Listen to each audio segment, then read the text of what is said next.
As we know, human-to-human transmission of H1N1 can occur, but it is not transferred by food. And they're actually working on a vaccine now, but there's not one on the market ready for anyone yet. They're testing it. Now, the thing that has happened with H1N1 is the amount of testing that FDA normally requires for a vaccine to hit the market has been suspended.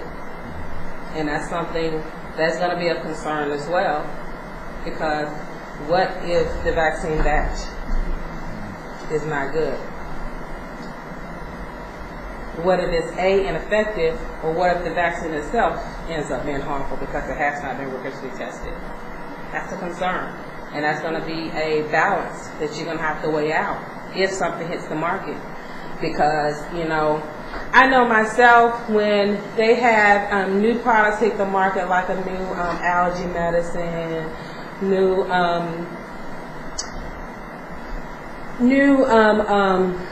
any new type of way to address a problem that I normally deal with, I'd be like, okay, I'm going to let it be on the market for a year or two and see what they say next year about whether or not they got to change it or recall it because they're having problems, or they get a massive lawsuit like they had with a lot of the weight loss drugs that came on the market, and then they figured out they were causing a lot of other issues.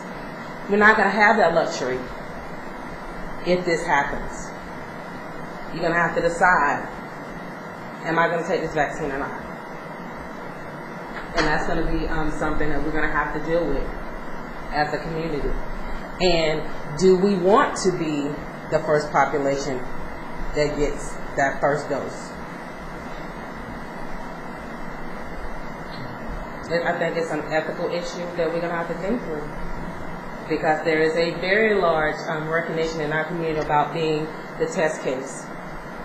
So if it is offered up to the black church immediately front out of the gate, will we be receptive of it because of the history? And I think that's something that we're going to have to deal with, especially as church leaders, to either encourage or discourage the acceptance of that vaccine as it comes online. Now, what I've talked to you about before is what we knew before this year about H1N1, about vaccine, but I want to give you just a little bit current information about what has gone on since April 15th and 17th. Around that time, 2 cases were confirmed of the novel H1N1. It has been predominantly circulating since that strain was found. It has been moving through this country as well as other countries, and the WHO laboratories began on week 17, and they count the weeks of the year, is what this is doing, which was the week ending May 2nd, 2009.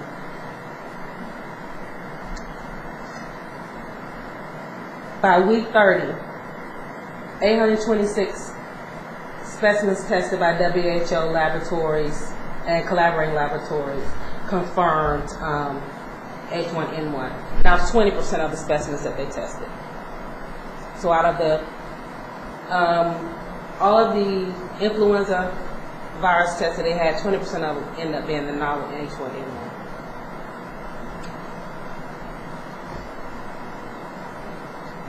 So what is that? So 826 tested. Positive for H1N1. That's 20% of the total. And they tested of suspected cases?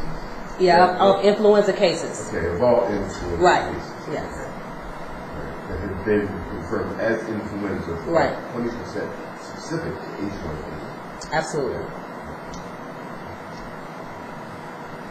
Now, influenza activity decreased in the United States on week 30. However, there's still higher levels of influenza-like illness than is normal for this time of year.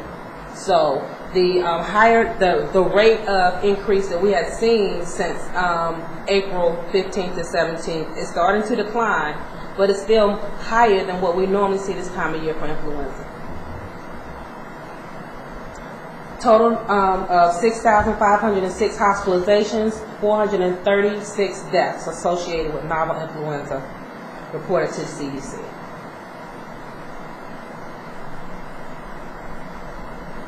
98% of all subtype influenza A viruses reported CDC were novel influenza A.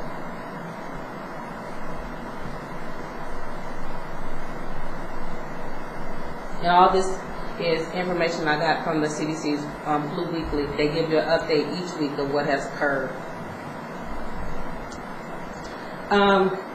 Sorry, I didn't finish this slide, but you're in this region. That's what I was trying to depict here. And for week 30, for region 3, you have had a regional infection, which means there have been, throughout these states, there have been a number of counties that have reported that there have been someone in their region to be infected with H1N1. Now, what type of federal guidance has been given directly to faith communities about H1N1? They are advising faith communities at this point that persons with certain chronic medical conditions, children less than 5 years of age, persons 65 or older, and pregnant women should consider staying away from public gatherings. This was the guidance that came out in the height of the pandemic for H1N1. Now, how many of you guys knew that?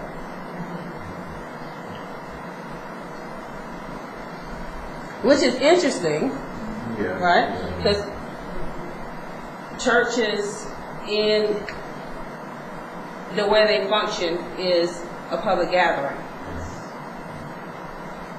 Now, this guidance has been out there on the web, but not really communicated in any specific way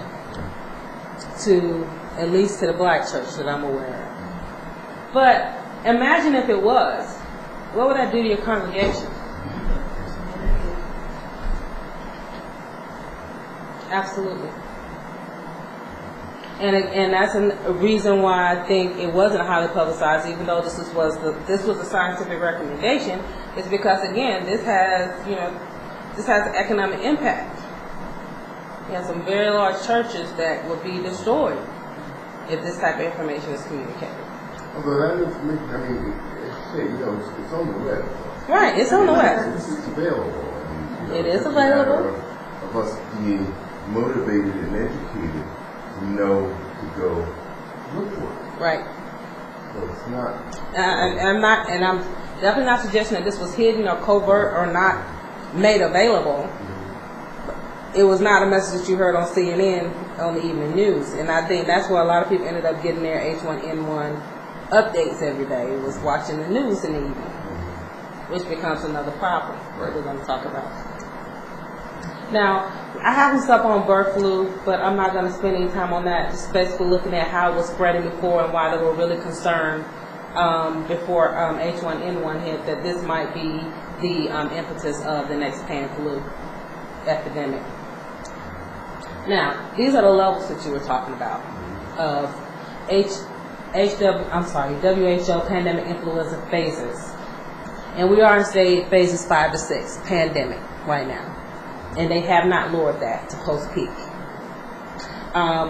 Looking at the weeklies, I'm thinking that for the United States it has gone down, but for other countries it has continued to be at a steady or increase. So I don't see them lowering that.